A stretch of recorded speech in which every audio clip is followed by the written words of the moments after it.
بسم اللہ الرحمن الرحیم۔ حضرت آدم علیہ السلام کے بعد مشہور انبیاء علیہ السلام میں سے ایک حضرت نوح علیہ السلام ہے۔ آپ علیہ السلام کی ولادت حضرت آدم علیہ السلام کی وفات کے 126 سال بعد ہوئی۔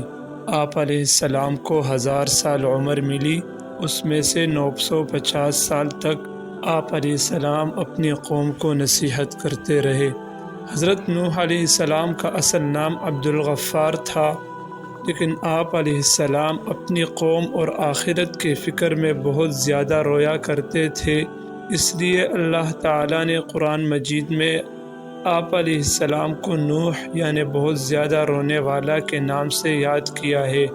آپ علیہ السلام معمولی نعمتوں پر بھی اللہ تعالیٰ کا شکر ادا کیا کرتے تھے، اس وجہ سے اللہ تعالیٰ نے آپ علیہ السلام کو عبداً شکوراً کے لقب سے یاد کیا۔ فرمان الہی ہے، ترجمہ: بے شک وہ نوح علیہ السلام ہمارا شکر گزار بندہ تھا۔ حضرت نوح علیہ السلام کا ذکر قرآن میں۔ حضرت نوح علیہ السلام اللہ رب العزت نے قرآن مجید میں 43 مقامات پر ذکر فرمایا، اور قرآن مجید کی ایک سورت نوح سورہ نمبر 71 کا نام بھی آپ علیہ السلام کے نام پر ہے۔ اللہ تعالیٰ نے حضرت آدم علیہ السلام کی اولاد میں خوب برکت فرمائی، اور اولاد آدم سے بہت سے بستیاں آباد ہو گئی۔ تمام لوگ سابقہ انبیاء علیہ السلام کی تعلیمات کے مطابق صرف اللہ تعالیٰ کی عبادت کرتے اور اس کے ساتھ کسی کو شریک نہیں ٹھہراتے تھے۔ اولاد آدم کا اللہ تعالیٰ کی عبادت کرنا شیطان پر بہت گراں گزرتا تھا، اور وہ اس سوچ میں تھا کہ کسی نہ کسی طرح اولاد آدم کو گمراہی میں مبتلا کر کے اللہ سبحانہ و تعالیٰ کے رحمت سے دور کیا جائے۔ شیطان کو یہ معلوم تھا کہ شرک بہت بڑا گناہ ہے، جس پر اللہ تعالیٰ بہت زیادہ ناراض ہوتے ہیں، اس لیے انسانوں کو شرک میں مبتلا کرنے کے بارے میں سوچنے لگا۔ آخر کار اس نے قوم نوح میں سے جو نیک لوگ فوت ہو چکے تھے، ان کے نام پر شرک کو رائج کر کے لوگوں کو سیدھے راہ سے ہٹا دیا۔ فرمان الہی ہے، ترجمہ: اور انہوں نے یعنی قوم نوح نے کہا، اے لوگو، تم اپنے معبودوں کو ہرگز نہ چھوڑنا، تم ود، سواع، یغوث، یعوق اور نصر یعنی بتوں کو نہ چھوڑنا۔ احادیث رسول اکرم صلی اللہ علیہ وسلم ہے کہ حضرت عبداللہ بن عباس رضی اللہ عنہ نے فرمایا، قوم نوح میں شرک کی ابتدا اس طرح ہوئی کہ ود، سواع، یغوث، یعوق اور نصر یہ پانچوں افراد قوم نوح میں نیک لوگ تھے۔ جب یہ وفات پا گئے تو شیطان نے ان کے قوم کے دل میں یہ بات ڈالی کہ تم ان کے بیٹھنے کی جگہوں پر ان کے ناموں کے مجسمے بنا کر رکھ دو، تاکہ انہیں دیکھ کر تمہیں اللہ کی عبادت کا شوق پیدا ہو۔ چنانچہ قوم نے ایسا ہی کیا۔ پھر جب یہ مجسمے بنانے والے مر گئے تو ان کے بعد آنے والے لوگوں نے لا علمی میں یہ سمجھا کہ ہمارے باپ دادا انہی مجسموں کی عبادت کیا کرتے تھے، بس انہوں نے ان نیک لوگوں کے مجسموں کی عبادت کرنا شروع کر دی۔ اس طرح ان کے درمیان شرک پھیل گیا۔ جب قوم نوح میں 5 نیک لوگوں کے مجسمے کی پوجا عام ہو گئی اور لوگ اللہ تعالیٰ کو چھوڑ کر بتوں یعنی مجسموں کی پوجا کرنے لگے، تو اللہ تعالیٰ نے اپنے بندوں پر رحمت فرماتے ہوئے انہیں سیدھے راہ پر لانے کے لیے انہی میں سے ایک بندہ حضرت نوح علیہ السلام کو نبی بنا کر بھیجا۔ جب آپ علیہ السلام کو مبعوث کیا گیا، اس وقت آپ علیہ السلام کی عمر 50 سال تھی۔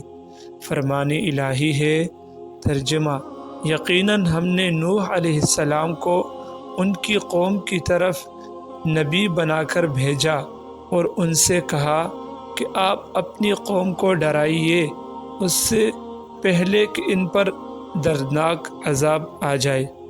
رسول اکرم صلی اللہ علیہ وسلم نے فرمایا، لوگ محشر کے میدان میں نوح علیہ السلام کے پاس بھی جائیں گے اور کہیں گے، اے نوح، آپ زمین والوں کی طرف بھیجے جانے والے پہلے رسول ہیں۔ اللہ نے آپ کا نام عبدًا شکوراً یعنی شکر گزار بندہ رکھا ہے، آپ ہماری شفاعت فرمائیے۔ نوح علیہ السلام یہ کہتے ہوئے معذرت کر لیں گے کہ اللہ تعالیٰ آج بہت زیادہ غصے میں ہے، اس سے پہلے کبھی اتنے غصے میں نہیں آئے تھے اور نہ ہی بعد میں آئیں گے۔ جب اللہ تعالیٰ نے حضرت نوح علیہ السلام کو نبی بنا کر بھیجا تو انہوں نے اللہ تعالیٰ کے حکم کے مطابق سب سے پہلے اپنی قوم کو اللہ تعالیٰ کی توحید کی طرف بلایا، اور وہ لوگ اللہ تعالیٰ کے ساتھ جنہیں شریک ٹھہرا رہے تھے ان کی عبادت کرنے سے منع کیا۔ فرمان الہی ہے، نوح علیہ السلام نے کہا، اے میری قوم، بے شک میں تمہیں کھلم کھلا ڈرانے والا ہوں، یہ کہ تم اللہ کی عبادت کرو، اس کے عذاب سے ڈرو اور میری اطاعت کرو، وہ تمہارے گناہ معاف فرما دے گا اور تمہیں ایک مقررہ مدت تک مہلت دے گا۔ بلا شبہ اللہ کا وعدہ وقت مقررہ جب آ جاتا ہے تو اس میں تاخیر نہیں ہوتی، کاش کہ تم یہ بات سمجھ لیتے۔ احادیث رسول اکرم صلی اللہ علیہ وسلم میں آتا ہے کہ میں تمہیں دجال سے ڈراتا ہوں، اور کوئی نبی ایسا نہیں گزرا جس نے اپنی قوم کو دجال سے ڈرایا ہو، یہاں تک کہ نوح علیہ السلام نے بھی اپنی قوم کو دجال سے ڈرایا، حالانکہ ان کا زمانہ بہت پہلے تھا۔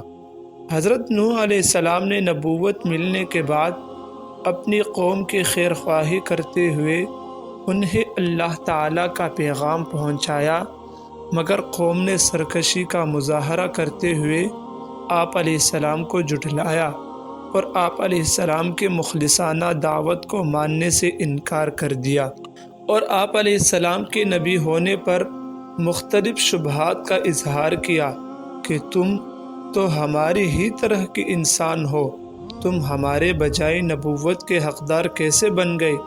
قوم کے سرداروں میں سے کسی نے بھی تمہاری پیروی نہیں کی، تمہاری پیروی صرف معاشرہ کے غریب، کم عقل اور بے وقوف لوگوں نے کی ہے، تمہارے پیروکاروں میں کوئی بھی ایسے خوبی نظر نہیں آتی جو ہم میں نہ ہو، پھر تم نبی کیسے بن گئے؟ اللہ تبارک و تعالیٰ کا فرمان ہے۔ ترجمہ: نوح علیہ السلام کی قوم کے کافر سرداروں نے صاف کہہ دیا کہ یہ نوح علیہ السلام تو تمہارے ہی جیسا انسان ہے جو تم پر برتری حاصل کرنا چاہتا ہے، اگر اللہ چاہتا تو کسی فرشتہ کو رسول بنا کر اتارتا، یہ بات تو ہم نے اپنے اگلے باپ دادا کے زمانے میں بھی نہیں سنی۔ یقیناً اس آدمی یعنی نوح علیہ السلام کو جنون ہو گیا ہے، بس تم اس کے انجام کے بارے میں ایک وقت مقررہ تک انتظار کرو۔ حضرت نوح علیہ السلام کے بارے میں قوم کے شبہات ان کی جہالت اور کم عقلی کا واضح ثبوت تھے۔ حق حق ہی ہوتا ہے، چاہے اس کی پیروی قوم کے امیر لوگ کرے یا غریب۔ انسانی تاریخ سے پتہ چلتا ہے کہ حق کی پیروی کرنے میں غریب لوگوں نے ہی پہل کی ہے۔ قوم کے انتہائی سخت رویے کے باوجود بھی حضرت نوح علیہ السلام نے بڑے حوصلے اور صبر کے ساتھ اپنی قوم کو سمجھانے کی کوشش کی اور ان کے شبہات کا ازالہ کرتے ہوئے کہا کہ اللہ تعالیٰ نے مجھے نبی ہونے کی واضح دلیل عطا کی ہے، اور میرا تمہارے جیسا انسان ہونا نبوت ملنے میں رکاوٹ نہیں۔ میری رسالت پر ایمان لانے والوں کا مالی اعتبار سے کمزور ہونا بھی مجھے نبوت ملنے سے مانے نہیں، اس لیے کہ انسان ہونے اور عقل اور فہم رکھنے کے اعتبار سے وہ تمہارے ہی جیسے ہے۔ نبوت تو اللہ کی طرف سے رحمت اور اس کا فضل ہے جو اس نے مجھے عطا کیا ہے، مگر تم نے اس کی قدر نہیں کی اور بلا سوچے سمجھے مخالفت پر اتر آئے۔ میں تو تم سے خیر خواہی سے پیش آ رہا ہوں، اور اس دعوت پر میں تم سے کسی اجرت کا مطالبہ بھی نہیں کرتا، میرا صلہ اللہ تعالیٰ ہی دے گا۔ تم میرے پیروکاروں کو گھٹیا کہتے ہو اور مجھ سے مطالبہ کرتے ہو کہ میں انہیں اپنے پاس سے دور کر دوں۔ یاد رکھو میں ایسا ہرگز نہیں کر سکتا، اس لیے کہ ایمان لانے کے بعد اللہ تعالیٰ کے نزدیک ان کا مقام بلند ہو چکا ہے، لہٰذا تم میری خیرخواہی کو مد نظر رکھتے ہوئے حق بات مان لو۔ حضرت نوح علیہ السلام قوم کی سرکشی کے باوجود انہیں دن رات دعوت حق دیتے رہے، اور قوم ان پر جو بھی الزامات لگاتی رہی اس کا اچھے انداز میں جواب دیتے رہے۔ دعوت حق دیتے ہوئے حضرت نوح علیہ السلام کو 950 سال گزر گئے۔ جب ایک نسل کے لوگ مرنے کے قریب ہوتے تو بعد والوں کو یہ وصیت کر جاتے کہ تم نوح علیہ السلام پر ایمان نہ لانا۔ آخر کار ان کی طبیعت ہی ایسے بن گئی کہ جسے ایمان اور حق قبول کرنے کی کوئی صورت گوارا نہیں تھی، انہوں نے بجائے دعوت حق کو قبول کرنے کے آپ علیہ السلام کو مختلف انداز میں دھمکیاں دینا شروع کر دی، اور ساتھ ہی یہ بھی کہنے لگے کہ جس عذاب سے آپ ہمیں ڈراتے ہو وہ لے آؤ۔ فرمان الہی ہے۔ ترجمہ: قوم نوح نے کہا، اے نوح، اگر تم اس تبلیغ سے باز نہ آئے تو یقیناً تمہیں سنسار کر دیا جائے گا۔ جب حضرت نوح علیہ السلام کی دن رات دعوت ایمان اور بے مثال کوشش کے باوجود قوم نے دعوت ایمان قبول کرنے کے بجائے عذاب کا مطالبہ کر دیا، اور اللہ نے بھی ذریعہ وحی آپ علیہ السلام کو آگاہ کر دیا کہ جن کی قسمت میں ایمان تھا وہ لا چکے، اب مزید ایمان نہیں لائیں گے، تو آپ علیہ السلام نے اپنی قوم کے سرکش اور کافر لوگوں کے مقابلے میں اللہ تعالیٰ سے مدد کی درخواست کر دی۔ فرمان الہی ہے۔ نوح علیہ السلام نے دعا کی، اے میرے رب، میری قوم نے مجھے جھٹلا دیا، اب میرے اور میرے قوم کے درمیان فیصلہ فرما دے، اور مجھے اور میرے مومن ساتھیوں کو ان سے نجات عطا فرما۔ حضرت نوح علیہ السلام نے اللہ عز و جل سے اپنے لیے مدد مانگی، درخواست کی، تو اللہ تعالیٰ نے فوراً قبول فرماتے ہوئے آپ علیہ السلام کو ایک کشتی بنانے کا حکم کر دیا۔ حضرت نوح علیہ السلام اللہ تعالیٰ کے حکم کے مطابق ایک ایسے میدان میں کشتی تیار کرنے میں مصروف ہو گئے جس کی قریب و جوار میں دور دور تک کشتی چلانے کے لیے پانی موجود نہیں تھا۔ آپ علیہ السلام کی قوم کے کافر لوگ جب آپ کے پاس سے گزرتے تو آپ علیہ السلام کا مذاق اڑاتے اور کہتے کہ یہاں تو دور دور تک پانی موجود نہیں اور آپ پانی میں چلانے کے لیے کشتی بنا رہے ہیں۔ ان کے تصور میں بھی نہیں تھا کہ اللہ تعالیٰ انہیں پانی میں غرق کرنے والا ہے۔ آپ علیہ السلام انہیں جواب دیتے کہ جس طرح آج تم ہمارا مذاق اڑا رہے ہو، اسی طرح ایک دن تمہارا بھی مذاق اڑایا جائے گا، اور تمہیں بہت جلد معلوم ہو جائے گا کہ اللہ تعالیٰ کی غضب کا شکار کون ہوتا ہے۔ جب حضرت نوح علیہ السلام کشتی تیار کر چکے تو اللہ عز و جل نے حضرت نوح علیہ السلام کو حکم دیا کہ آپ خود بھی کشتی میں سوار ہو جائیے اور میرے مومن بندوں اور تمام حیوانات میں سے جوڑا جوڑا کشتی میں سوار کر لیجئے، مگر کفار میں سے کسی کو بھی کشتی میں سوار نہ کرنا۔ حضرت نوح علیہ السلام نے اللہ تعالیٰ کے حکم کے مطابق مومن بندوں کو، جن کی تعداد تقریباً 80 تھی، کشتی پر سوار کر لیا، جن میں حضرت نوح علیہ السلام کے بیٹے سام، حام، یافث اور ان کی بیویاں بھی شامل تھی۔ تمام جانداروں کا ایک ایک جوڑا بھی سوار کر لیا۔ پھر اللہ نے ایسا زبردست طوفان بھیجا کہ آسمان سے بھی زوردار بارش برسنے لگی اور زمین سے بھی پانی ابلنے لگا۔ چند لمحات کے اندر پانی اتنا زیادہ ہو گیا کہ اللہ تعالیٰ کے حکم سے کشتی تیرنے لگی۔ جب قوم نوح پر سخت طوفان آیا اور ہر طرف پانی ہی پانی ہو گیا قوم نوح کے سرکش افراد پانی میں ڈوب کر ہلاک ہو گئے، طغیانی کے باوجود بھی حضرت نوح علیہ السلام کی کشتی موجوں میں صحیح و سالم چل رہی تھی، اس لیے اس کا محافظ اللہ تبارک و تعالی تھا۔